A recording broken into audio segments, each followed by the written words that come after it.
Now I'm going to broadcast the webinar.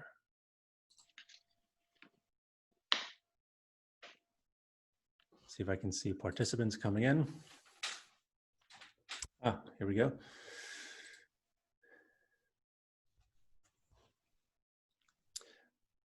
Hello, Alison and Jilly. I can see you both coming in. Don't worry, we can't see you or hear you. I can just see the list populating with attendees. Here we go, Kerry. Kirsten, hello. Fidelma, nice to see you. What else have we got here? Oh, just a bunch came in at once there, lost. We've got Connor, Ashley, and a few others. Probably shouldn't be saying everyone's name, but I'm just saying hello to you. Anyway, so as you're coming in, you may have done one of these live streams before.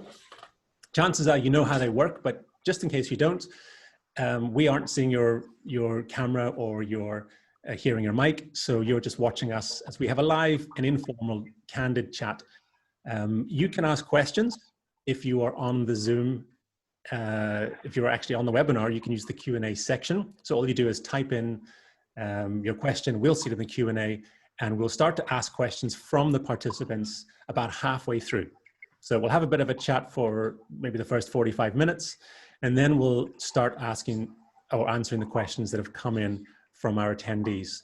You can ask the question from any point, so you can ask the question early on, and then it'll just sit there until we're ready to start taking questions. So don't be afraid. As soon as something occurs to you, just pop the question in the Q&A rather than the chat, and we'll make sure we'll get to it as soon as we can. You can also use the chat just for informal conversation between yourselves. And also, if you are using the Q&A, it is anonymous, so I won't be saying who's asking the questions, so no one else sees them, so you can ask them privately as well. That said, I think we are about ready to begin. Welcome also if you're joining us on Facebook. If you are watching this live on Facebook, it is a Zoom webinar. So although you're seeing this, you can't actually ask questions of the panelists live anyway, but there are attendees here who can do that, and we will forward the questions on to you. So all those introductions out of the way, by now I think everyone has joined us who is going to. This webinar is called Speaking of Faith. Many Pride events have been cancelled. As you know, the Pride March would be taking place roughly around about now or very soon. So instead of that, there are a number of online events that are happening. And this one is really a discussion about LGBTQ plus affirming faith spaces, churches, communities, faith groups, and so on. So as you probably know, if you're on this webinar, many LGBTQ plus people in Northern Ireland have either been excluded from faith communities, they've experienced exclusion from faith communities, or they have felt just that they would never be welcomed, or at least as welcome as others might be. That's just been the honest experience of many LGBTQ plus people. There are, however, a number of safe and affirming faith communities in and around the greater Belfast area and in Northern Ireland, a growing number, actually, pleased to say. And tonight we are going to explore what actually defines a welcoming and affirming faith community. What does that look like? And we're going to have a conversation with 5 people who are going to introduce themselves shortly. And they're going to talk a bit about their own experience and what it has meant to them to be part of such a community and to have found a spiritual home. And more than that, even to have and to hold leadership roles in such spaces. So to get us started, let's begin with Alistair. So he has drawn the short straw. Alistair, in 2 to 3 minutes, would you mind describing the faith community that you are a part of? And also, how did you come to be a part of that community? I am a member of All Souls in Elmwood Avenue.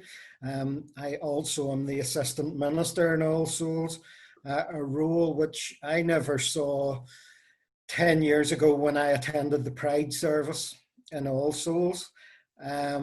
I came from a Presbyterian background and had left the church due to differences, shall we say. And I went along to the Pride service because my partner wanted to go. And I went along, I really enjoyed it. And there seemed to be like a connection that I was at home and that I could be myself. And so I was going through a rough time at that stage, and I went more and more and felt a closeness with God and a closeness with the people that were there. And so I wanted to learn more. I attended regularly. I went to a course that we had called Build Your Own Theology. I went then on a lay preacher's course and ended up taking services in many of our churches all across Northern Ireland. And then felt led to go into studying for the ministry. I worked full-time as well as being the assistant minister in All Souls. And I suppose for me, I wanted to give something back to when I had received so much benefit from being in a place that accepted you for who you were. You didn't have to hide who you were, and I could go along with my partner as many others do. It seems mad that that was 10 years ago this year. Amazing. And was All Souls the first Christian community that you found to be welcoming in that way? Yes, and it hadn't been that I was searching for it. I had my belief in God, but it was very much privately exercised because of the differences that the Presbyterian Church would have had. And it certainly wasn't that I was going seeking somewhere or seeking a denomination to follow. It just kind of progressed naturally. Okay. Thank you very much, Alistair. Appreciate you coming on and just being willing to be honest and share your story. Let's move over to Pam. So Pam Tilson, if you could tell us, same question, just a bit about the faith community of which you are a part, what it has meant to you to be a part of that, and just how that all came about for you. Hi, and thanks very much for inviting me to take part this evening. My name's Pam and I'm a member of St George's Parish on the High Street in Belfast. St George's is a Church of Ireland church, Anglican, but fairly unique within the Church of Ireland tradition in that it would be a fairly traditional high church, Anglican church, with a very strong sort of choral tradition and liturgy and very, very strong music, liturgy. I came from that sort of an Anglican background. I grew up in the Church of Ireland, spent 9 years in England, but when I moved back to Belfast in 1998, I was kind of actively looking around Belfast for a church to go to. A couple of my friends who were gay were going along to St George's, invited me along, and I actually knew the rector there from my home parish, who'd been ordained and had taken up post there. So it just felt like the right place to go along to try, and I immediately knew that I'd found the right place to go to. St George's sort of strapline, if you like, is an open door in the heart of the city, and it's very much an open door for not just for LGBT people. For example, we have a very large community of Iranian asylum seekers and refugees who now come along to St George's, many of whom are now being baptised, coming forward for confirmation, etc. So I think the whole open door in the heart of the city doesn't just mean an open door for LGBT people, but it's certainly, I've been very active in the church. I've been a member of the Select Vestry in the church now for about 8 years. I've served a couple of years as Rector's Church Warden. I'm a member of our Servers Guild. So, I'm a very active participant in the church and volunteer a lot around the church in other ways as well. There are lots of gay people. It's not a church that is, if you like, a church solely for gay people. And that's probably an issue that we'll go on to discuss maybe about, LGBT community, faith communities that are pretty much reach out to the LGBT community, communities where they, LGBT people feel comfortable and safe, but it's not their primary mission, if you like. Yes. And I think, there's a role for both those. But St George's has very much been a very key part of my life now for, say, 20 years. it's signed up to the Changing Attitude Ireland Open, Welcome and Inclusive Churches, host the Idaho service each year in May to celebrate Idaho Day, and host things like the Changing Attitude AGM with lots of speakers, and quite recently held an event with Reverend Andrew Rodding, who's sort of got involved now, particularly down in the kind of Tyrone, Fermanagh areas, in looking at trying to get some kind of organisation going there, quite involved in setting up Mid-Ulster Pride, etc. So he came up and organised some events in St George's as well, around the whole theme of just love. And it's not just about LGBT people, but about supporting families of maybe young LGBT people who come out and that kind of thing. All right, that's excellent, Pam. Thank you for that. Let's move on to Jade. So Jade, go ahead, same question, just a quick introduction and the same question. What's the faith community you're a part of, and how was it that you came to be there or here? As it Sure. Thank you, Steve. It's lovely to be here with everybody. I'm very excited about this. I am part of Diverse Church, which is actually not a church, but a charity, just to be really confusing. And Diverse Church, really the primary sort of focus of DC is to support LGBTQ plus young adults of Christian faith. And that can really be as broad as, you know, I went to church once and it had some sort of an impact on how I think or feel at some point in my life, right through to its core and central to my identity. We have folk who would describe themselves as doubters. We have folk who would describe themselves as believers, and all the rest. We also have a group for parents of LGBTQ plus young people. And we would have like a sibling organisation, which is gathering space for over 30s as well, and they're amazing. So yeah, it's an online faith community in the first instance, and I'll say more about that later as to why that's really important as part of what we do and why we do it. But just at this point to mention, it's really accessible for whether you're out or not out, and wherever you are across the UK and Ireland. And how I came to be involved in it, I mean, it's been super cool kind of getting involved when I was younger, just to be part of it before there was any sort of leadership role, just to really experience the benefit of it for myself. I had very little church experience as a child. I went along with my granny because I was promised a free Galaxy caramel if I went to Sunday school. That was the height of church for me, but it was significant. And then in high school, I was involved with a really conservative Baptist church, and that went into my young adulthood, which I can say more about later, but that was really beautiful and deeply painful at the same time. And then I worked for a Church of Ireland, which was a really great joy. Absolutely loved that. And after that job, I actually said to myself, I need to find a community where just the simple truth of who I am isn't up for grabs or up for debate.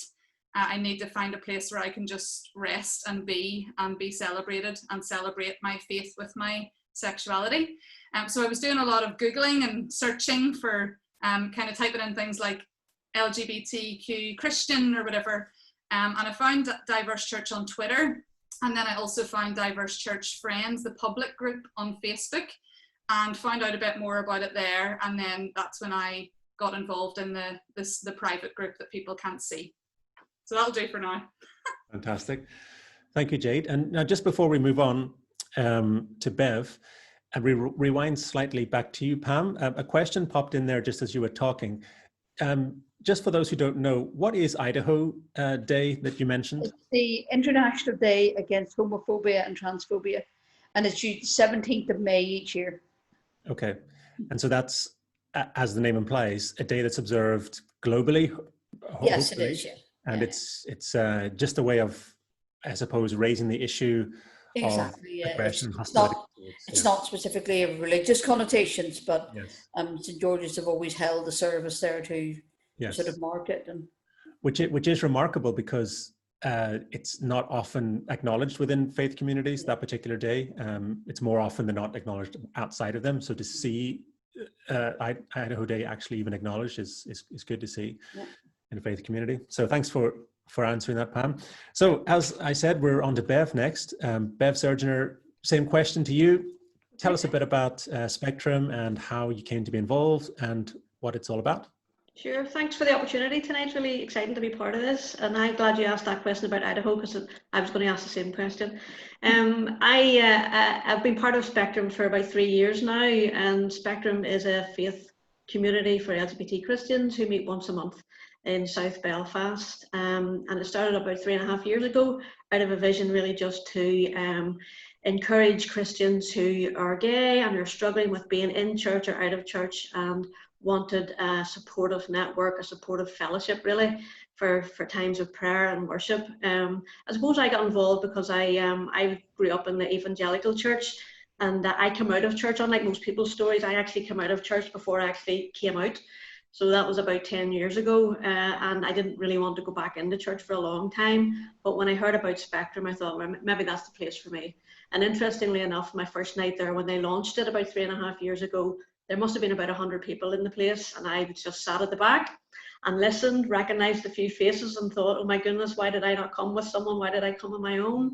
And Karen was there and was doing the talk, and talked about people who'd been hurt by church. And that was my story big time. And the tears were rolling down my face, and I kind of think, yeah, I'm in the right place here. You know, and ever since then, really, I've just found a friendship and a comfort in just being myself. And being used by God in terms of various gifts and all the rest of it. So I've been there about 3 years now. We've been going for about 3.5 years, and we have a small group who meet in between. So there's 2 meetings a month. Basically, obviously, we've been in lockdown, and we're trying to get that all started up again soon. But that's very briefly the story of Spectrum. Thanks very much, Bev. And in terms of which Christian tradition Spectrum is coming from, is it fair to say it's from more of an evangelical perspective, or not so much? I would say we try to embrace all sorts of traditions, but I would say we come from more of a Protestant sort of tradition. I suppose we want to label it that way. It's certainly hosted in the Methodist Church, and we're very grateful to the folks at the Methodist Church there for embracing us and taking us on, and Changing Attitudes Ireland obviously comes out of that as well, you know. So I would say not so much evangelical, more sort of traditional churches, but we've got folks there from all sorts of churches. Great stuff. And just one more question, Bev. I know I've thrown a lot at you. You mentioned Changing Attitudes Ireland, which someone else also mentioned. Just for those who don't know, could you describe who they are exactly? Actually, Pam might be better to answer that question for you. Okay. She's more involved with them than I would be. Okay, go ahead, Pam. Changing Attitude Ireland is a group set up primarily within the Church of Ireland to promote the inclusion of LGBT people. Mainly focusing on sort of now developing parishes to support them and coming out saying, you know, we're a welcoming, open, inclusive parish, supporting clergy who might want to come out as a sort of very much a sort of background in our work, campaigning for equal marriage within the Church of Ireland, all those kind of issues. And Changing Attitudes Ireland has been going now for about 12 years, so it's, you know, its role has developed over the years, and it very much initially started out as a sort of, you know, changing attitude, you know, Church of Ireland, LGBT people, supporting LGBT people within the Church of Ireland, and ecumenical friends. So it's not exclusively Church of Ireland, although primarily so. But now, you know, we've seen more and more faith groups grow up, you know, grow out of it, and you like, in terms of, you know, organisations setting up their own kind of support networks, which is great. Excellent. You might say it's a good place to start if someone is beginning to look for either a faith community that is welcoming, affirming, or if a faith community is considering becoming affirming. They are an excellent group that will help congregations on the road. They've walked that mile before. Okay, thanks for clearing that up. And on to last but not least, the wonderful David Burke. You're all wonderful as well, but I just, you know, you have to say, David, same question. How have you come to be involved in the faith community? Which faith community is that? And how has that journey been for you? Yes, I think I should have the wonderful in front of my name at all times. I think that's great. Yes, no, really good to be in this discussion as well. It's lovely to celebrate Pride this way, given that the live events have been understandably cancelled. I am a part of the Harbour Faith Community. I am on the leadership and pastoral support team there. The Harbour Faith Community is a non-denominational, comes from the non-denominational Protestant tradition. It is a sort of small to medium-sized community that's based out of Carrickfergus. The building is opposite the castle, just opposite the car park there. Like many places, we've been doing a lot online as well. So you can catch us on online services that are starting up again soon as well.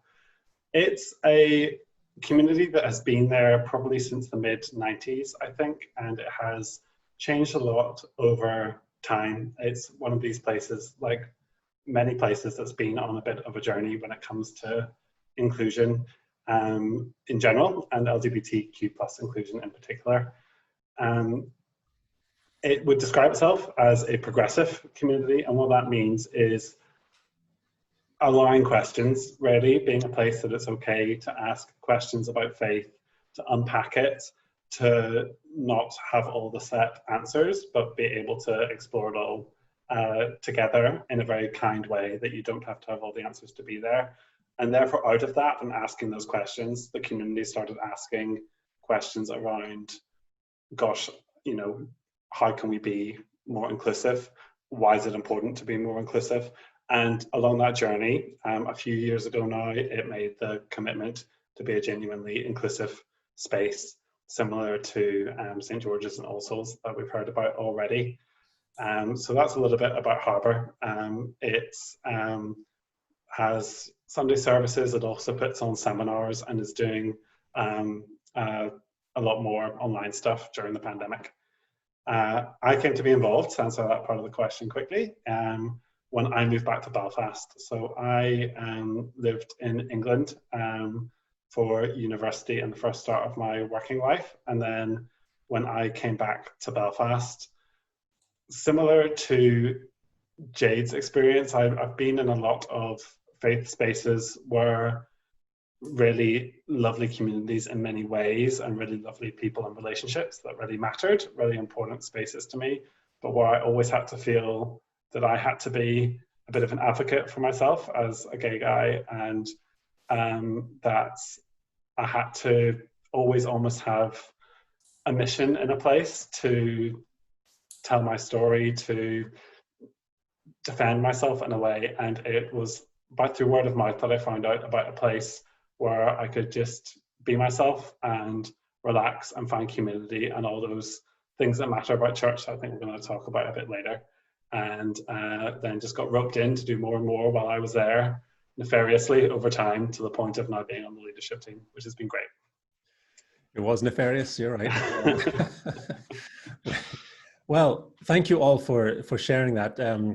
I suppose the question I want to throw in at this point is just to all of you in general. So anyone is welcome to have a go at this.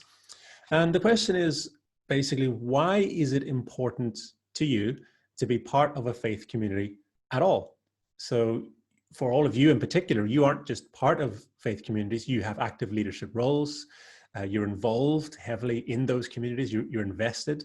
It obviously matters to you, it's important. And the question is, why is that? I mean, a lot of people would suspect, given a lot of hostility you have presumably received from faith communities over the years, why haven't you just walked away? What's kept this drive in you? What has made you want to stay connected? Why does it matter so much to you and to be part of a faith community at all? Anybody want to go first? Well, I'll chip in there.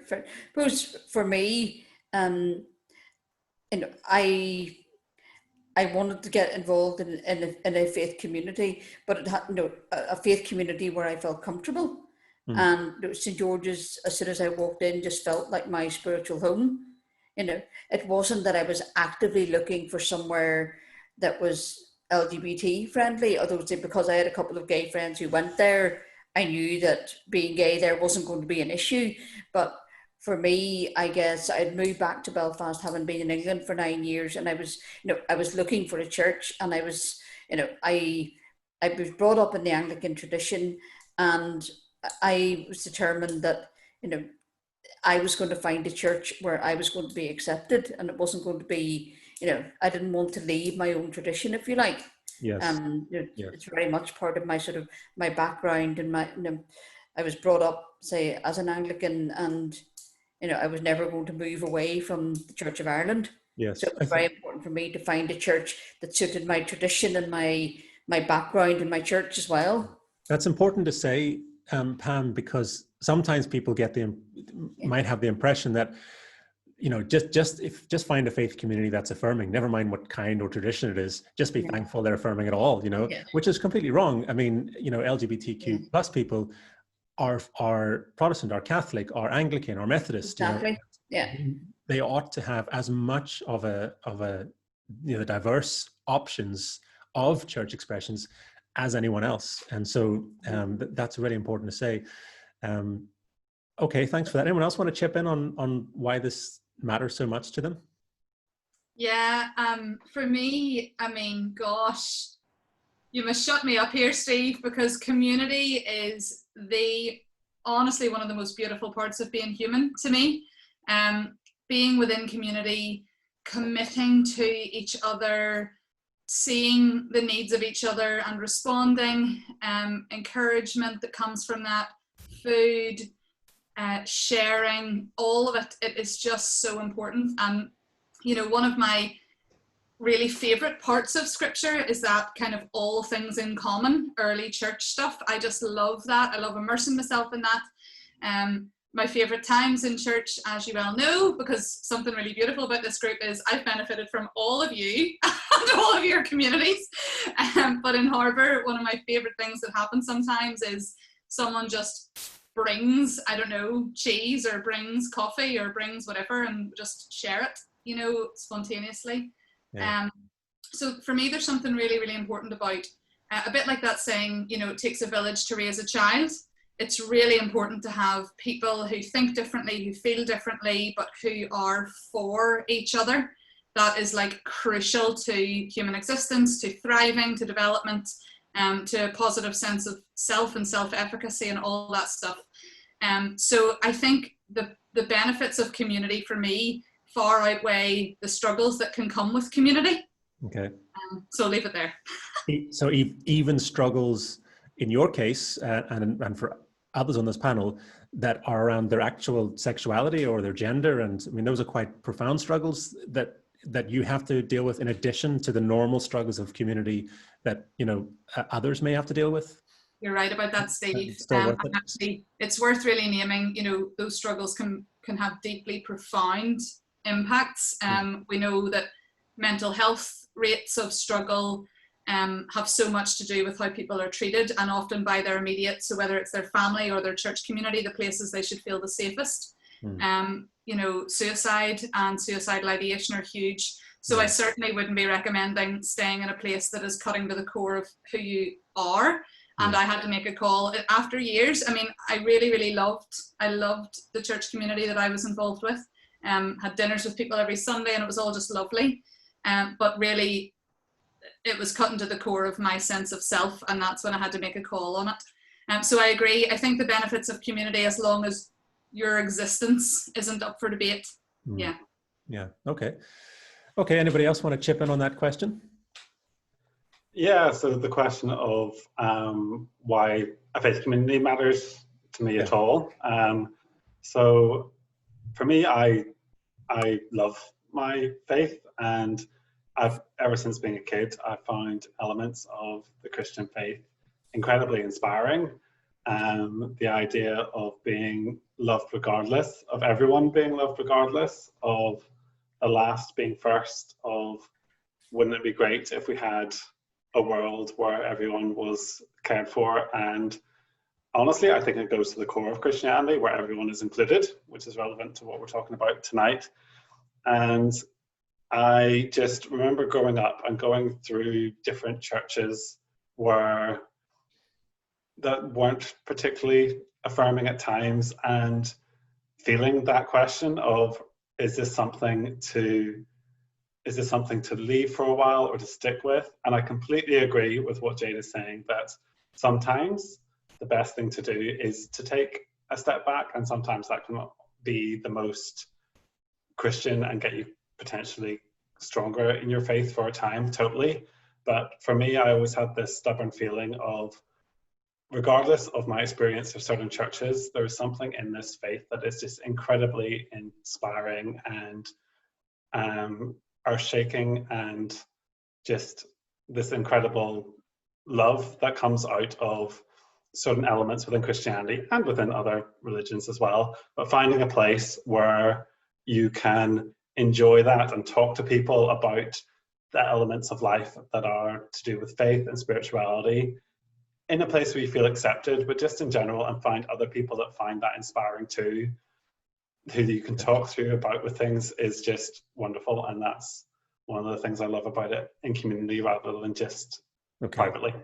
So you and Jade both mentioned there that there may come a time for someone who is LGBTQ plus Christian, who's in a church, and they're finding that space to be unaffirming or mildly hostile or however, and that there may come a time where they feel it's appropriate to leave that community. Would you say that one should only wait until they find an affirming space to leave to go to? Or even though if someone is in that situation, they're struggling with the way they're being allowed to engage with the faith in their faith community, they should just leave? Better going to no church at all is what I'm asking, than going to one that is not affirming, or should you wait until you can jump into one that is? That is a really, really good question. I think everyone is in a different space. I spent a lot of time going to churches that were officially not affirming, but places that I felt I could exist in and be in. And I was in quite a supported place for that. I was very lucky to have good family support and support from certain friends, and also to find other spaces where I could be supported. And then I felt okay to stay in places that were less affirming. Okay. Both because they were... You cast the net wide, basically, and that helped you. Is that fair to say?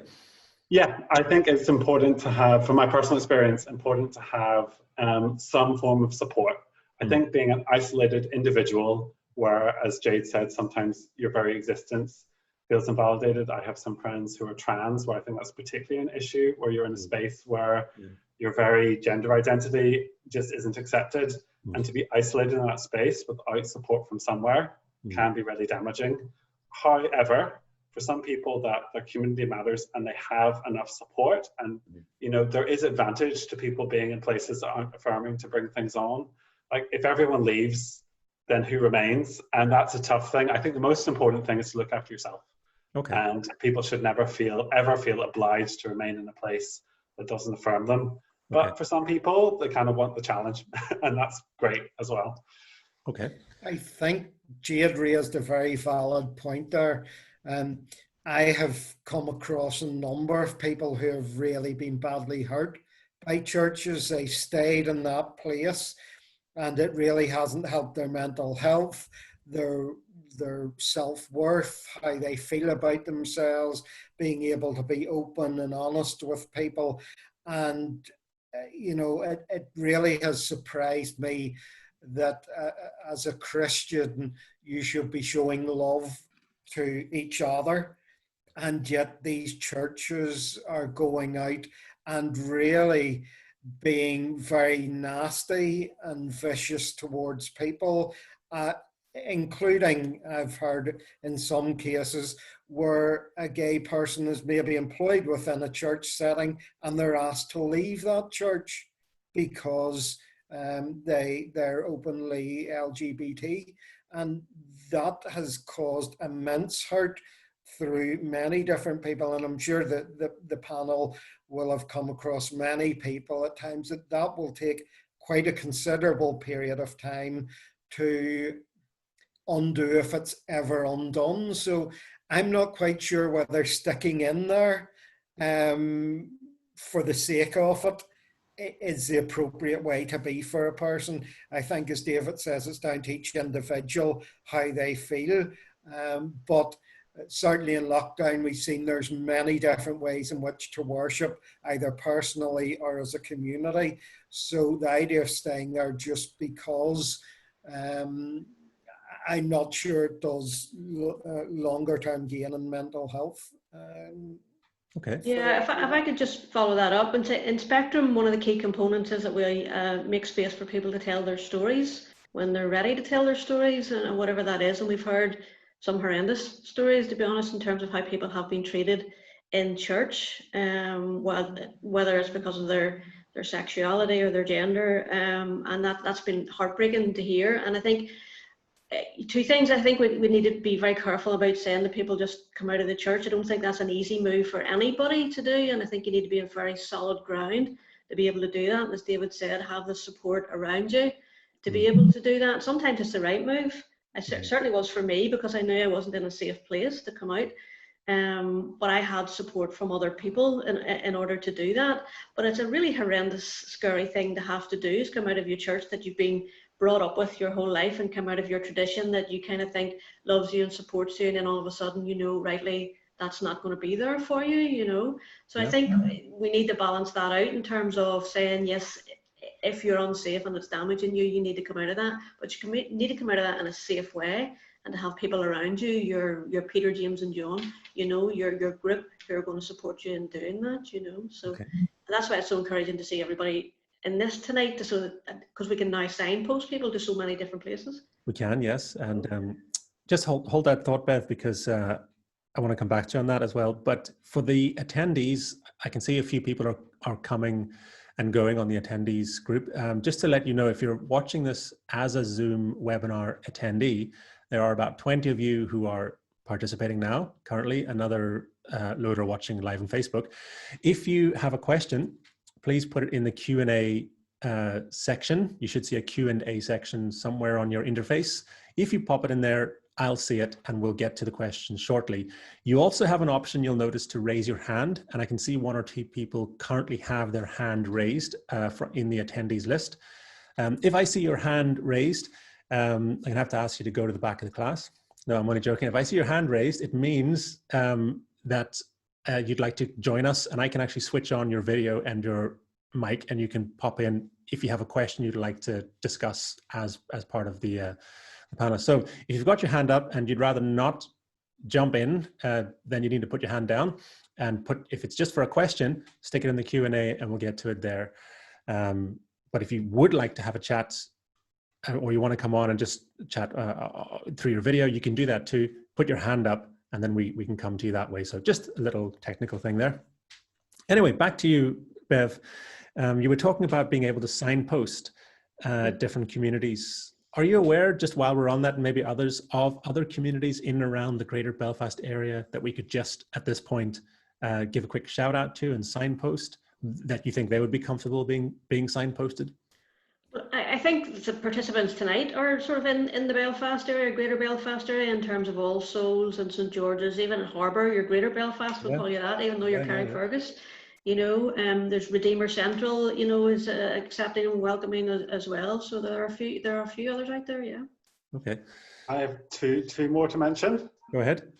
So one that I've personally been involved with. There are, of course, more from other traditions too that I won't know, but ones that I've personally been involved with are the Quaker chapter in South Belfast. So the Quaker tradition is a much smaller tradition, but a wonderful tradition with this silent worship and a lifestyle of simplicity and openness and integrity and peace. And the chapter there has plenty of people in it who are part of the LGBTQ plus community, and I always felt very welcome there too. And also the Cormila community. That was one of the first places I personally found in Northern Ireland that I felt accepted in. It's a peace and reconciliation community. The main centre of Cormila, people may know, is based up in Bally, near Ballincastle. However, the community is probably largely based in Belfast, and pre-COVID, they would have worship-style meetings. They come from a Protestant Christian tradition as well. and but they do put on worship services, and there's a community that and events as well. They have an event for Presbyterians in particular who want to explore being more affirming too. Yes, I can vouch for that. I thought Carmila's activities were primarily based in Ballycastle, which they are, but they do have, or had been having a Carmila in the city, I think it was called, which is local church services, and I've been to them, so I can vouch. They are excellent if you're looking for space. Quick question, David, the Quakers, can one take it as read that a Quaker chapter is inclusive and affirming, even if it doesn't specify? Is that a generalization across the Quaker movement, or? So it is not a blanket generalization for the Quakers in Ireland, but by and large, the Quakers in Ireland and in mainland Great Britain are by and large affirming. The one in South Belfast definitely is. And the Quakers in Ireland as a movement have changed to be supportive of any chapter that would like to be involved in same-sex marriage ceremonies, for example. But do check beforehand if you're in other places, but they tend to be pretty good. Okay. I would just say as well, sorry Steve for cutting across you. Okay, I was just going to ask anything else to add to that, so go ahead. Well, I would just say as well, if anyone does know of any affirming faith spaces, to pop them in the chat, and also the Christians at Pride Facebook page and website and whatever else they have will definitely showcase a lot of this following this webinar, you know, so that they really want to highlight affirming faith spaces. So if you're sitting there and you're thinking, oh, I really know one, why are they not mentioning it? Just mention it yourself in the chat, or Facebook, Harbour Faith Community and Christians at Pride Facebook after, and we'll make sure that it's all communicated, because we really want to celebrate all of them.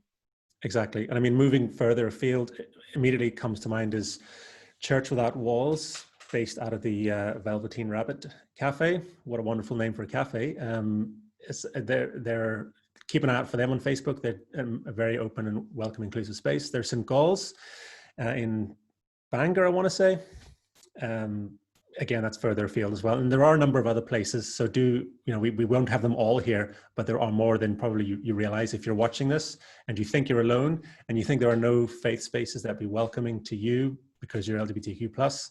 Think again, there are plenty more, and it's an ever-growing group as well, which is fantastic to see. Things are changing. So let's check if there's any questions in here. Okay, we'll get to that in a minute. Quick question to you, Alistair. You mentioned you went first talking about how much All Souls meant to you and how you came to be involved. Can I just ask, which was more important to you, that All Souls was a welcoming and affirming space, or that it was non-subscribing Presbyterian? Did the denomination matter to you, or was it the other thing? No, it would have been the other thing. I have to be honest, I wasn't quite sure what a non-subscribing Presbyterian church was. And the old joke goes, some people think it's because you don't make any collection at it. But that was part of going to the Pride service, and the fact that you could go into a church with your partner and there was really no eyebrows raised or anything like that. And it was wanting to know more about what did this mean? What did the non-subscribing Presbyterian church mean? Having come from a Presbyterian background. And as I developed more within that denomination, I learned it was about a personal faith. So the personal faith was between me and God, with no person in the middle, no one telling me what I should believe, shouldn't believe. I was at will to discuss my beliefs with someone else, but we had the mutual respect for each other's beliefs. I think it was the fact of being able to be a Christian in a welcoming environment that actually being gay wasn't an issue. You were able to discuss it in a wider format. The sad thing is, I would say, a bit like David said, not all of our churches would be affirming. Many are, but not all of them are. So it's not a widespread in many other churches. Okay, thank you for that. And just for those who are watching on Facebook and who don't see the chat, in the Methodist Church, the Grosvenor Hall congregation and the South Belfast congregation in Belfast have both said they seek to be inclusive of LGBT people. So if Methodism is your thing, there you go. The South Belfast congregation is in the Agape Centre, which also happens to be where Spectrum meets on a monthly basis as well. So you will find that a lot of these communities are interconnected and are learning from each other and growing together, as it should be. Okay, so here's an interesting one. Thanks to all the panelists for their supportive contributions and witness. The question begins. I'd love to hear what they each might choose as a Bible verse or thought about God that encourages those of us who are LGBT and Christian. Thanks. So this person is just looking for some kind of, a Bible verse, something about God that would encourage people right now who might be watching, or their family members who might be watching, that would be meaningful for them. As you all know, more than others, what they may well likely be going through, what sorts of feelings they might be struggling with, how their faith and sexuality might seem to be at odds within their own selves. How might we encourage those using the Bible, using bits of theology? And Jade, haven't heard from you in a wee while. Do you want to start with that? Is that okay to drop that bombshell on you? You know, I just had a feeling, Steve. I could see you smiling. That's why I thought. You know all the verses, don't you, in the Bible? That's it. You just have to pick your favorite one. Not at all. But I do have one that has been woven through my whole faith experience, which, I mean, it's just this particular part. It won't be a surprise, I don't think, to anyone, because if you've read it, it will stick with you. But it has woven through even my childhood in the Galaxy Caramel stage of faith, right through to kind of getting to know God more for myself, and through all the hardship and through all the beauty as well. And that would be the whole Sermon on the Mount for sure, but the Beatitudes would be top of the list. And I just absolutely love the idea that Jesus, my understanding of Jesus is that Jesus is not tame, but is good, a bit like Aslan, surprise, surprise. So we sometimes have this oddly cushy feeling about Jesus, you know, this kind of warm, fuzzy thing going on. And actually, a lot of what Jesus really said and did was mighty, comes to mind, was fierce, was really, really held a lot of space, and was not just challenging, but actually upturning legal systems and processes of the day. You know, really, really deep advocacy going on there. And I love this sense then, in the midst of all of that kind of socio-cultural upturning that Jesus was doing all the time, there's this lavishing, literally, like lavishing of blessing. And I can relate so much to that, because I mean, there have been times whenever I honestly have felt like standing on a hilltop and shouting the woe to you stuff, you know, woe to you churches, like, why are you doing this? And yet alongside that, there's this blessed or blessed, whatever, are the peacemakers, right? Blessed are the meek. Blessed are the poor in spirit, blessed are the hungry. I mean, it's just incredible. Blessed are those who thirst. This sense of when you really come to the edge of yourself, when you're in the midst of deep conflict, whether it's internally with yourself or with your family or with your community or your faith space or whatever, you're actually blessed in that space while you're really, really striving for peace. And whenever you feel like there just isn't enough water in the world to quench your soul, you're blessed because you're thirsty and you're going to find the nourishment that you need from God. So yeah, it's not just like enough for today, it's a lavishing, like an absolute outpouring. There is not enough love in the world because it's going to just keep going and going and going to you. So that's what I love the most, the Beatitudes from Jesus and the whole Sermon on the Mount. Amazing. Thanks, Jade. Anybody else want to chip in with a bit of theology or Bible verse there? I think for me it's Corinthians 13. The greatest of these is love, faith, hope, and love. As Jade said, I think for me, Christianity, the Bible, is about God's love to each and every one of us, whoever we are, whatever we are, where we are in our journey in life. It's about love. And if we all have that love and respect for each other, then the world would be a far better place. And for me, for anyone going through trials and tribulations, to know that they're loved by God. He made them in his image. And so we are who we are. And to quote that great theologian, Lady Gaga, we're born this way. So for me, that's where it all comes from. Thank you, Alistair. Anybody else? I suppose for me it would be Galatians 3:38. There's neither Jew nor Greek, male nor female. And that really sums up. We're all one, and that it kind of ties in with what what Alistair said, pretty much for the same reasons, really. It sums up, and it's a verse that quite often when those who are trying to speak out against LGBT people start thumping Bible verses at them, it's the one you can throw straight back at them. Yeah, you're right. Okay, anybody else? I would like to jump in as well. I love this question.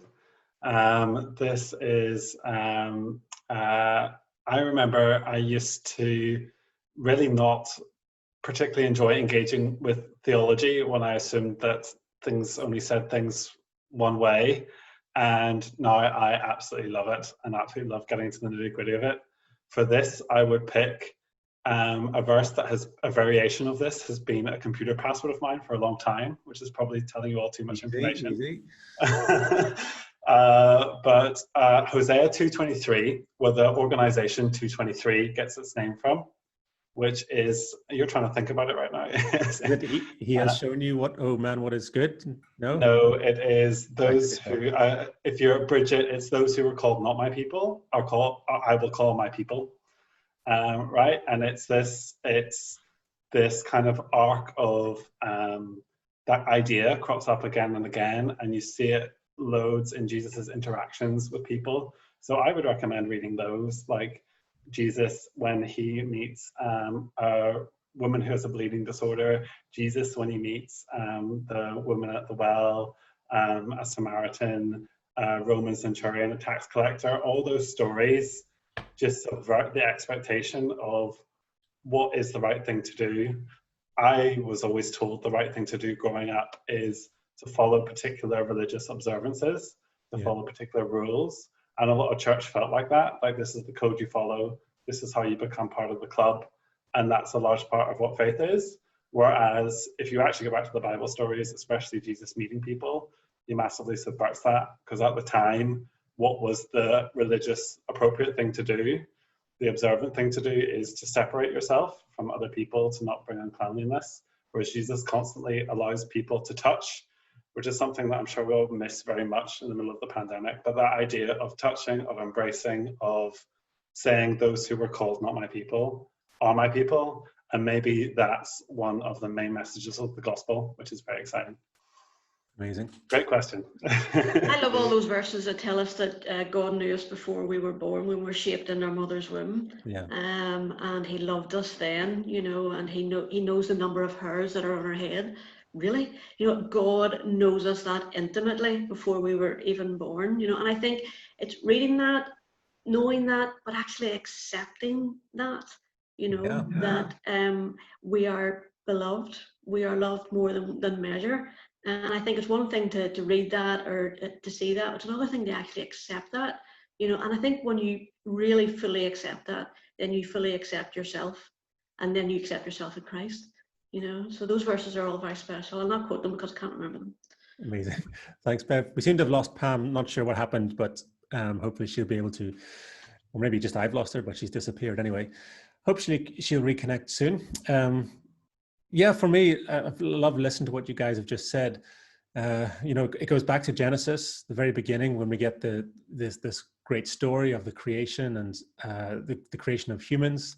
We get it is not good for humankind to be alone, and the idea of us being separate from community seems not to be part of the plan. You know, we were designed to be relational creatures within community, in relationships with each other. So anyone who's feeling, well, maybe I'm just supposed to be separate, maybe I'm just not meant to be relational, that isn't the case. Hey Pam, welcome back. Sorry, I thought I got kicked out there. I don't know what happened. No, you know, you will do if you don't watch out, but you haven't been kicked out yet. No, you're fine. Yeah, so yeah, that one always comes to mind. And churches, we need to be aware that if we are condemning people to isolation, then we are going against what God has said, that it is not good for humankind to be alone. We need to be in community, and as much as anyone else. And listening to all of you, hopefully it's evident to anybody watching, you know, and it strikes me as I hear you all speaking from your hearts, from your own faith experience, from the Bible, from theological positions. You're all speaking wonderful words of wisdom that are straight up gospel, and which much of the church is missing. I mean, it really strikes me in the act of excluding so many people, we as a wider church are losing people of your caliber, of your integrity, of your learning and wisdom. And there's just no need for that. You clearly have lots of theological gifting, biblical insights, leadership qualities. And we, you know, for so long as churches, we've just dismissed all of that because we have thought, you know, we've meant to take this hard line on an issue. And it's only now, over the last number of years, I've begun to realize that LGBTQ people are not an issue. You know, that's just that. It's just may have been my issue, but they are not an issue. We're all just humans, and we need not miss out on each other's company for the journey. And there's a question along those lines, which has just come in, and so I'll bring it in now. Good question. How do we encourage more congregations to get off the fence and become visible in their affirmation of LGBT people? What a good question there, because I think we all know congregations, leaders, ministers who are sort of there, and this idea of sitting on the fence is quite prevalent. Well, I'm not against LGBTQ people, but neither do I feel the need to say, you know, overtly that we're inclusive. How do we get people past that and to encourage them to say, you know what, this matters, and we are an affirming space, you know, and that's who we are. How do we get them to nail their colors to the mast? Alistair, give us a hand on that one, would you? I'm still thinking about it. Okay. It's kind of, in some ministers I've spoken to, it's they don't want to go against the central body, right? Whether that be whatever decree that has been issued from the central body, or they're afraid of what people in their congregation will think. And you know, I've had that discussion with ministers within our own denomination about, you know, what would people think if I, you know, invite a gay minister to take the pulpit. But it's not about being the gay minister. It's about being a minister. Exactly. And yeah. About proclaiming the word and helping people along in their faith journey. It calls clergy to be bold in their actions and to step outside. And we've seen that some ministers have within various denominations taken that stand and will do battle with the authorities as they need to be. Okay. I think on a small basis, it's trying to clear the misunderstanding, or in some cases the ignorance of ministers about what being LGBT is, and equipping them with the information or the tools or the signposting to be able to help people who come to them in confidence seeking advice. So it may not be a pride flag flying at the top of the church spire, but to just at least not turn people away and not give them a complex that they are wrong, or you know, it's about trying to educate people. Okay. And At this point, Alistair, because you hit on a really, really good point there, about what exactly does it mean to tie your colours to the mast. And within different spaces, I suppose, I've ended up having loads of conversations with ministers coming from loads of different places on this. Some of them are just absolutely affirming personally, but really, really afraid of losing their livelihood, afraid of losing their home, afraid of the backlash, the everyday backlash of it. Some are unsure that, you know, they're kind of, their heart's there, but their theology isn't, and they're finding that really difficult or whatever. I also think there's a bigger structural problem here, in that I think that we really need to think about, as a sort of society, the advocacy organisations really involving themselves with churches, so with ministers, with elderships, whatever, because what we really need to see is that as and when a minister or a church leadership come out as celebrating LGBTQ people, that, you know, the first thing they're often met with is a discipline meeting. And that sort of stuff needs to be challenged in terms of equality and of rights and of human rights and all of that sort of stuff. But for me, I think to really answer that question, I, with as much grace and dignity and understanding as I can possibly give from within myself, and God can give through me for the bits that I can't, I would say it is your calling. It is your calling. You're called to minister to people. You're called to proclaim freedom to captives and to give good news to people who are oppressed. And LGBTQ plus people are captives and are oppressed in so many ways. And this is a unique opportunity. And what I would also say is that if the church aren't going to do that, so if they're going to say something like everyone is welcome here, but you cannot take communion, which is astounding if that's the case, because that's having a monopoly on Jesus's death.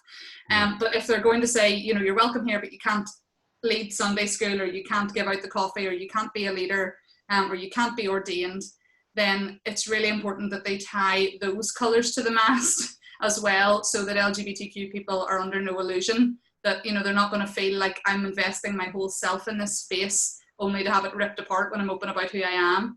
But for the churches that feel like they really want to be there and they really do want to be affirming and celebratory, well, you know, just do it.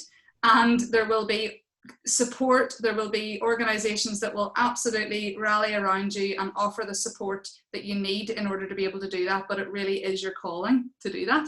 If I could just summarize Jade's words there to ministers, it would be do your job, which is your calling. Think of it as an opportunity to do what we're called to do as ministers, which is, I suppose, what it comes down to. But it does work slightly differently, and depending on what sort of an institution you're part of. If you're an independent church, you actually have a lot more leeway to make those sorts of decisions. If you're an individual Catholic priest, you've got a structural problem, a really hard structural problem to deal with, and they need structural solutions as well, which in the Catholic Church might be like orders, for example. They may be helpful. So this Jesuit orders or others, where becoming more affirming could perhaps start and then grow into. Other ones would use organizations like Changing Attitudes Ireland if you're Church of Ireland, they're a great place to start as well. So the more structural denominations will need structural help. The less structured ones, independent churches, can just go for it as well. And even if you are in a structured one, you can also go for it. And I guess trust, have faith that there will be a community to hold you. That's what I have found. So as a church leader who's come from not feeling the need to be overtly welcoming to then we were, I immediately felt support. I felt captured by a community that came out of nowhere. And I mean that. At the time, we in our church I remember somebody asking, why are we doing this? There's no gay people in our church, that we knew of. And it was a bit odd. People were like, why we need to tie our colors to the mast? Who are we doing this for? And for us, it wasn't about that. It was just a matter of integrity. And we were worried, what happens if people don't like this and what happens if they leave? But we honestly, hand on heart, truthfully found the complete opposite. People just appeared and said, this has been really helpful for us. Thank you so much. And we were astounded at a relatively small thing for us actually really has helped who we've become, really launched who we are and our identity as a church. So it's been a very positive move. And I would really encourage churches, as Jade said, just go for it. We cannot iron out all the wrinkles and tell you it's all going to be fine. It might be bumpy, but it is the road. It's the path of a disciple. It's the path of a servant, and it's our calling. She's absolutely right. Anybody else want to chime in on that one? Yeah, if I could just say something, Steve, and thanks for all that. Those are all really important points to make, and key points about advocacy organisations as well, and tying in with them, which the church doesn't do that well. But also have those conversations with the LGBTQ plus Christians that give them a voice. If it's a one-to-one conversation privately, or if it's an opportunity to talk in your church meeting or small group, give them a voice.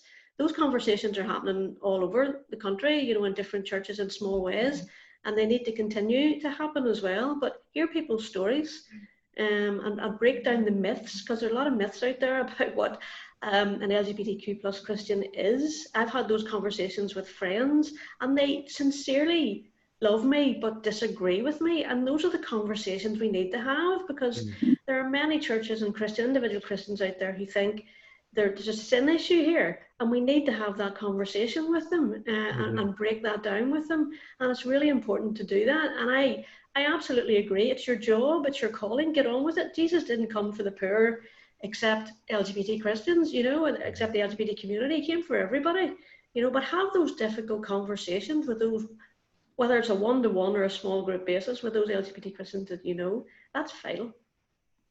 Amazing. Thanks, Ben. And just another thing to add, that you often do hear this, we don't want to be known as just a LGBT church for whatever reason. Do we have to make a big song and dance about it? Can't we just be inclusive but not have it be a big deal? And I've been thinking about that recently, and I think the answer is no, you kind of have to make it a big deal. And the reason for that is, if you have a group of people that historically and in recent history have been made to feel incredibly unwelcome and in a lot of genuine harm being done, you really have to go above and beyond to make amends and be welcoming. And actually being welcoming isn't just, we won't have a problem with this anymore. It's genuinely going quite far out of your way to be welcoming, and also to make amends for the institutions that you represent, or even the faith at large that you represent. Even if you feel that there's nothing that you've personally done that was particularly harmful, that's just so important to kind of make amends. That's how we felt, David. As a church many years ago, we thought, well, we haven't done anything particularly bad. What have we got to be? But we were always part of the problem. We just had to admit it. I remember about 10 or 12 years ago going with a friend to an event with LGBT youth and some ministers down in the Waterfront Hall a long time ago. And we got broken up into these small groups, and it was 4 Christian leaders and 4 LGBT youth representatives in each group, and there were maybe 20 of these groups. And in our group, I said, listen, we just want to apologize on behalf of the church for, you know, all the ways we've treated LGBT people, and, you know, I'm sorry. And one of the people opposite says, can I just stop you there? Can my gay friends get married in your church? And I was like, no, I don't think we can do that, you know. And she said, well, I'm not interested in your apologies. You are just pretending to be welcoming, but when it comes to it, we know the story. And then she said, you know, that this person sitting beside you, who was sitting beside me, at least they're being upfront and they're telling us straight up. They're not trying to apologize. They're just telling us, look, this is what we believe and we're sticking to it. You're trying to be somewhere in the middle. And I was really shocked by the response. I thought we were being, you know, good and we were doing the right thing, but it really made me realize, oh, this is not a game, you know. I can't just pretend that we've made progress. We either need to do this or not, you know, and that's why you're completely right. There is no half measure here, and people will see through it, and rightly so, you know. And yeah, it's worth saying there, Steve, too. We've just had a reminder that St. Gall's, whenever they became affirming, or they said publicly that they were affirming, they had a celebratory event. Yeah. So that thing about making a big song and dance, they literally did that. And they had art and songs and plays and food, and it was really, really amazing. And it was just so simple as well. But it was this sense of, you know what, and they're within a structural institution, and they just did it. They just did it. Yeah. And it was so amazing, so beautiful, so courageous. And that's a really lovely way to actually mark the moment, to actually say, a bit like, you know, God throws parties, we're throwing a party for you too. Yeah, I mean, let's literally throw parties. Yeah, go ahead, David. Yeah, at the same time, I just want to add one other thing, that it is important to think about it before you do it as well. You know, I've been involved in a few institutions, a few specific congregations that wanted to be affirming, went for it and said they were really affirming, and then you got involved, and then you know, you kind of got more involved, and then you realize there's things that you couldn't do. And then suddenly getting the backlash of, I was lulled into think that this was welcoming, but now I can't work with the children for some reason, or you know different things. And both myself and people I know personally. So when you say that you're welcoming, that means something to people. And like that story, Steve, that you told about people saying, no, take a step back. Will you marry me and my partner? Will you allow me to take communion? Will I be allowed to be a member? Can I lead? Can, you know, those sorts of things need to be thought about. So if you are in a position where either you as a leader or you as a leadership group within the church are concerned that there's something here when it comes to theology, when it comes to right living, if you have issues and around people who are gay or trans in the church, which a lot of, you know, is where a lot of us came from, is understandable. But those are important things to think about before you have your big celebration. And the way to get past that, I think, is exactly like Bev was saying, listen to people, hear stories. The more that you listen and take a posture of listening and questioning, and then I think you'll naturally come to a greater sense of understanding. So the first step, if you're in that position, is just to listen and to be really honest about where you're at. I think it's okay to say we're thinking about this here, but just so that people who are coming, who are maybe investing in the community, know what they're getting into and don't get that surprise with a half welcome. Amazing, thank you. And what Harbour has done as well that has been really, really mega has been being aware that the shape of the leadership will reflect the congregation and vice versa. So Steve's line that I'll always remember and will always quote is, you know, gosh, you're thanking me, you know, in a way for letting you be here, when we're thinking, gosh, we need all the help we can get, and thank you for coming. So I think I would offer that to churches as well, as a, like, yes, listen really, really intently for people who, and we can all put you in touch if you're unsure of who can share their stories. We can all put you in touch with people who are able to do that without it having a huge cost to them. But listen, but also be prepared to say, we really, really want this space to take the shape of gender, sexuality, race and ethnicity, ability, all that sort of stuff, because that stops it being a we with all the power and privilege are doing on to you, but actually we are all together in this, you know. Exactly. Pam, as you listen to what we've just been talking about, do you think a church can overdo it with the whole affirmation thing? Do you think it can be overplayed? No, I don't think so. I think some of the most difficult conversations we've had, in Changing Attitude Ireland, and trying to recruit some of the open and welcome and inclusive churches, is the guys who turn around and say, "Oh, we welcome everybody. We are open and inclusive." And say, "Well, you've actually got to put your head above the parapet and say it, because you've got to realise where people who are looking for an LGBT inclusive church may be coming from, the kind of background, the kind of hurt and that they may have experienced in church, and the experience they may have had of churches in the past, that unless, they're not going to walk through the door unless they actually can see maybe physical signs, whether it's, posters there in your narthex, whatever, or you sign up on their website or whatever to say, we are open and inclusive. It's not enough just to feel, oh yeah, we welcome everyone, that you've actually got to get up off your backside, do something about it and show that you are. Amazing. Pam, did you just say narthex there? Yeah, the porch of the church, whether it's posters or notice boards, on your advertising on your website saying that you're an open inclusive church, so yeah, you have to excuse those of us from Low Church. Yeah, it sounded like something from Babylon 5 there, but just saying it's not enough just to say, oh, we welcome everyone. You've actually got to put some measures in place to show that. Yeah, I couldn't agree more. And realise the background that some people may be coming from when they want to walk into a church and are looking for a church. Yes, and not just them, but their families. Plenty of people.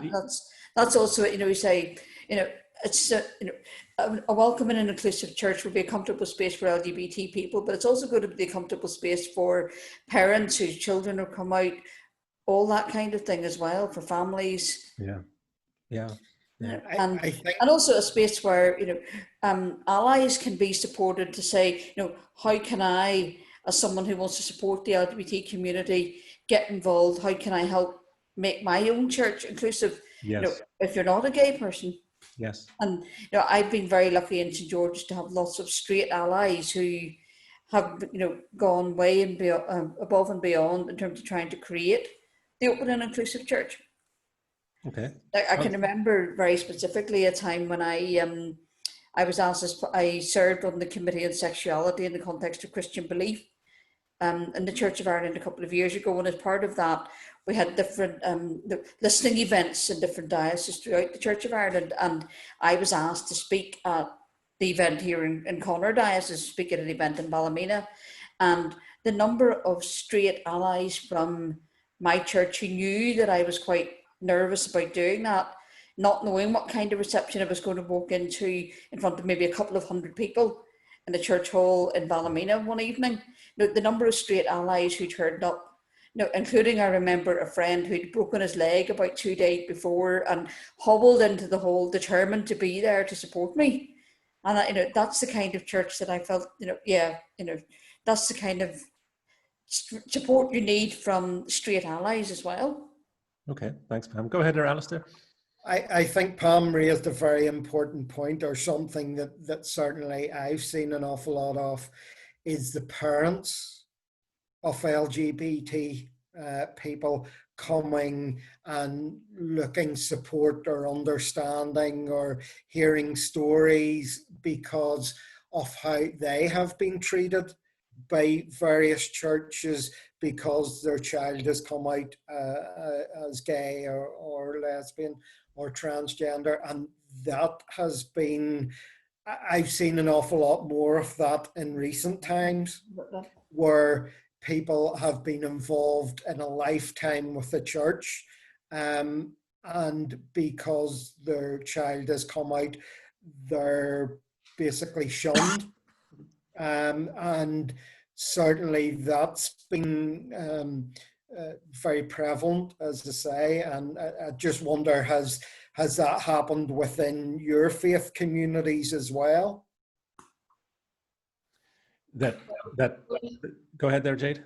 We have a parents group in DC, and gosh, they're an absolutely magnificent bunch, I have to say, really. And yes, of course, absolutely. There's been, I mean, it's really kind of astounding that it's astounding that anyone for their gender identity or sexuality would be treated badly. And it is astounding that someone who is their family member or parent or carer would be treated badly. I mean, there's no logic there for me. And I'm not sure I could be convinced otherwise that there is. But yes, there's been an array of experience. I mean, obviously there have been parents who have said, well, I'm not actually going to remain here as long as my child is going to be dismissed or denied. And they have chosen to leave if the church haven't changed on that one. But yes, there have been folk that for whom it's been very, very difficult for them to stay because of what's constantly being brought up to them. And even things like, you know, we talk about, you know, things like the demonic being brought up, or things like, you know, reparative therapy, so-called, etc. And these things being done in very formalized ways, but also even just in a kind offering, like, can we pray for you? And then the prayer is, will we pray for the work of Satan, etc., to cease in your life? You know, really kind of very, very damaging stuff. So yeah, in short is the answer. It happens all the time. It still happens all the time. And that's something that I think it's really important to note. And I'm not trying to bring the dampener, because this is all wonderful, what's going on here.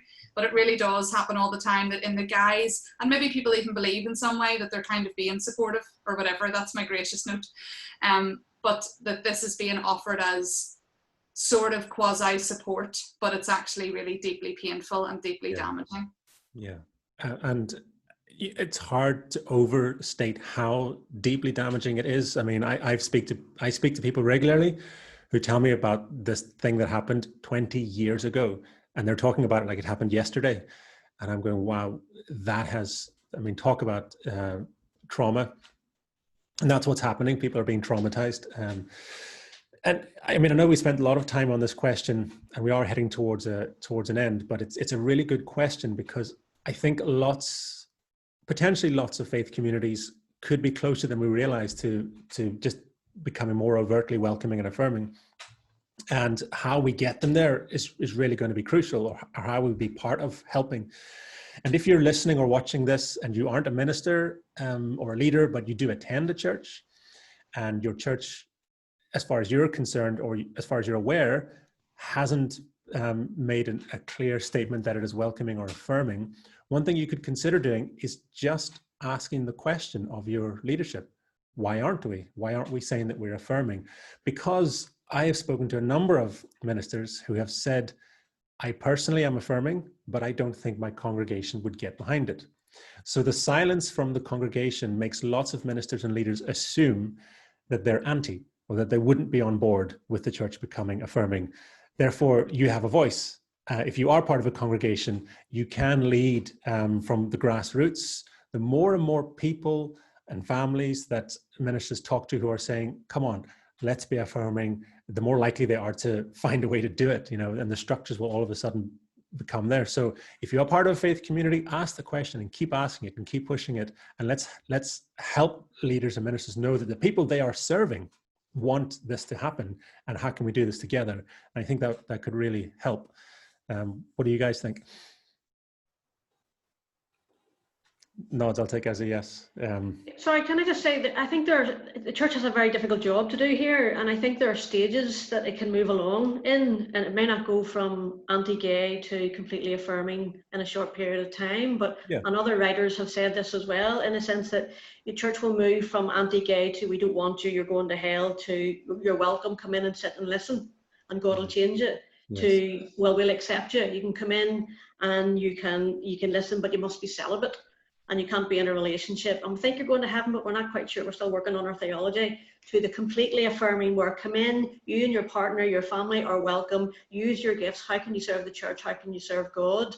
And it's the kingdom of God is among us. And I think those are difficult stages for the church to go through. But if we can help, if whatever churches we're in, we can help move our church from one stage to the next, to get to affirming, I think that might be a process that could be helpful for folks, and to recognize that there are stages in this, and it's just not necessarily going to be one big blast where you get to affirming straight away. Does that make sense? Yeah, no, Yeah. but Bev, I love that. And the concept that I love is the idea of, with all these change things, you have how change happens. It can happen in a very painful way, or you can, what's often called midwifing and hospicing change. The idea of there will be resistance to things. It's a process that takes time, both in society and in churches as well. And I do think there is such a value to people being able to be in these different spaces in all levels of society and within church to be able to promote change. And as I said before, I completely think that people should not remain in a place where they feel unsafe, where it's traumatizing. And also, you know, it's the role of people that have a heart for it and have a lot of support. It's not, if you're in a church, definitely don't demand of anyone who happens to be LGBTQ plus to get up and, you know, tell their story if they don't want to. And you know, people also shouldn't feel that they must be that person. A church can just be a church for them and should. But for people that feel called to, being able to have support from elsewhere, but stay in a place that's on that journey and ask the question and be part of that process of bringing people along is a really beautiful thing. Allowing people to do that, if you're in a leadership role, people that want to do that, like allowing people to get up and say something is maybe a way to bring that along. Or if you can't think of who exactly, as Jade said, different organisations such as Diverse Church or Spectrum can definitely put you in touch with people who can help with that. A lot of this takes a lot of kindness, a lot of listening, a lot of open dialogue, and making it not us and them. You know, we're part of the church family, along with all these places that are at different stages, and we are part of them. We're not something separate, and we really want to bring all of us as the church family along to be more supportive and loving and Christ-like for people. And it takes a lot of courage, and people who are in leadership roles and positions of power, even if it might affect livelihood, go for it. That's part of, you know, that's part of what it means to have faith, and that's often a bigger step out in faith than it might be for saying what your religion is. Might be saying, here, I support LGBT people, and stepping out in faith, if it's the right moment and with a lot of support, can be a really cool thing. Amazing. Okay, time just for one last question before we close, and a great question as always. How do affirming churches be respectful and inclusive of LGBT plus people who come in from other denominations because their own denomination is not supportive, but they just have to adjust to your denomination? For example, the example they give here is someone, say, coming from the Catholic Church. They feel that institutionally it's just a no-go for them or their own particular parish. And so they're coming to your church, which isn't their denomination, but you're affirming. How do we be respectful or even just mindful that that is a reality for Christians who are LGBTQ plus? They may have to move between denominations more than others. Anyone want to have a go at that? Yeah, I'll say, one of the friends that started going to St. George's before I did was actually a convert from the Catholic Church who left the Catholic Church for exactly that reason and wanted to go to an LGBT supporting church. And he's now about to be ordained as an Anglican priest. But yeah, and St. George's also would have, for example, a lot of people in mixed marriages who come to St. George's because of the kind of tradition that it has, etc. So I think certainly from my own point of view, yes, it's important to realise that, you know, there are people who will come from other traditions and will want to find LGBT faith communities, you know, there are people who maybe want to find LGBT faith communities who are support, you know, within their own tradition, yes, and fight within their own tradition to find them, but people who are happy to move about. And you know, that's the important thing, is to find somewhere where they feel comfortable and feel happy and feel supported. Yes, and there are some natural crossovers here. In your own case in St. George's, yeah, there has been a long Anglo-Catholic tradition as well. Exactly, yes. And that's perhaps an easier transition to make. It's quite a natural home for maybe people from the Catholic Church who don't feel supported as LGBT people, yeah. Okay. This for Anybody me holds a lot around the conversation about inclusion, actually.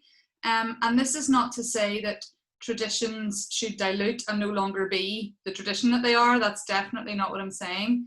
But I do think that there's something really special about the whole taking the shape off thing, and that by your very presence here, we are gifted and more because of you. So if someone is coming from a different tradition, particularly a tradition where there really isn't existing LGBTQ plus affirming communities, you know, I think that we as the wide church, if you like, would do really, really well to totally embrace. So not just to say, yeah, you can exist here, but actually you with all of your faith and all of yourself can totally be incorporated here. You know, so people might have lovely ideas around, for example, prayer or things that could be included in services or events that could happen that really link to their own tradition. And I think it would be lovely to incorporate those things. Yes, and also to say to them, teach us, you know, we can learn now about your liturgies that which we wouldn't have were you not here, you know, and we get to learn together. I think for me, certainly in All Souls, we have an eclectic bunch of people, certainly coming from many different denominations. Many of you will know our minister, the Reverend Chris Hudson, who was brought up in the Catholic background. And Pam alluded to some reasons why people have left that and moved on. I think certainly within All Souls and the non-subscribing church, because your faith is between you and God, those practices can still form part of your faith.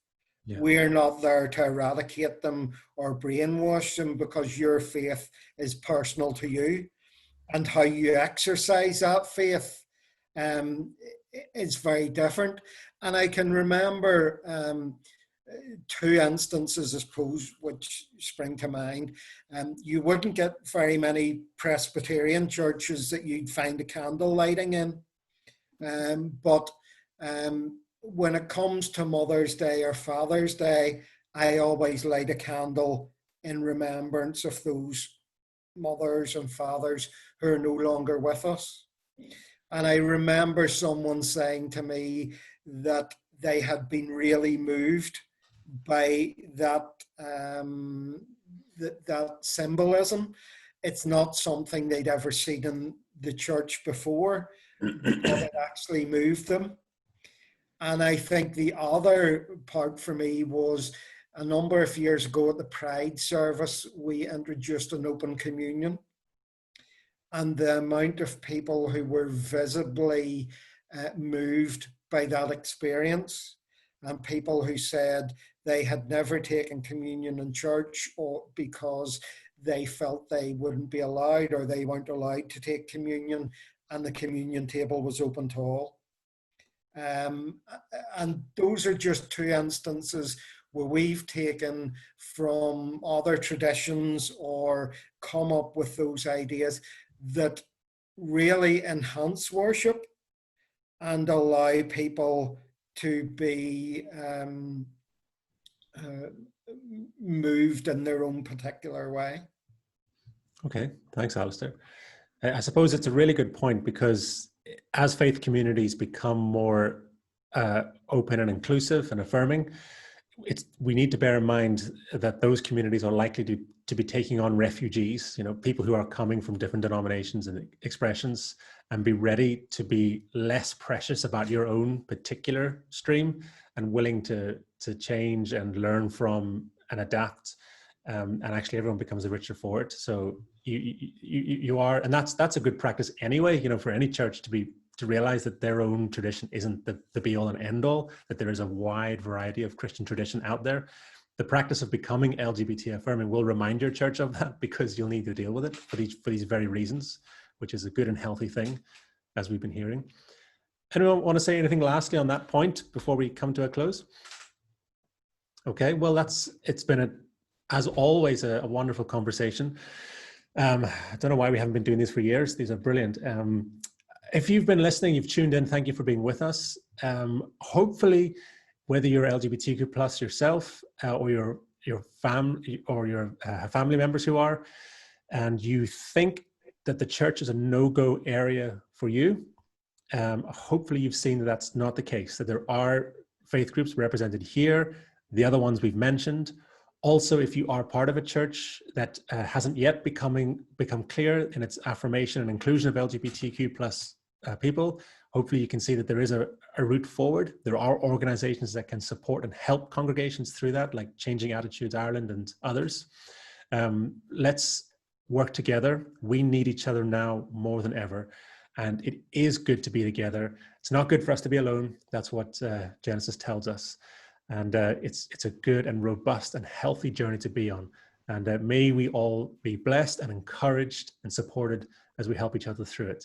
So after that overly long benediction, a little wave from everyone to say good night, God bless, and hopefully see you again soon. Grace. Bye. Bye. Bye, thank you. Bye.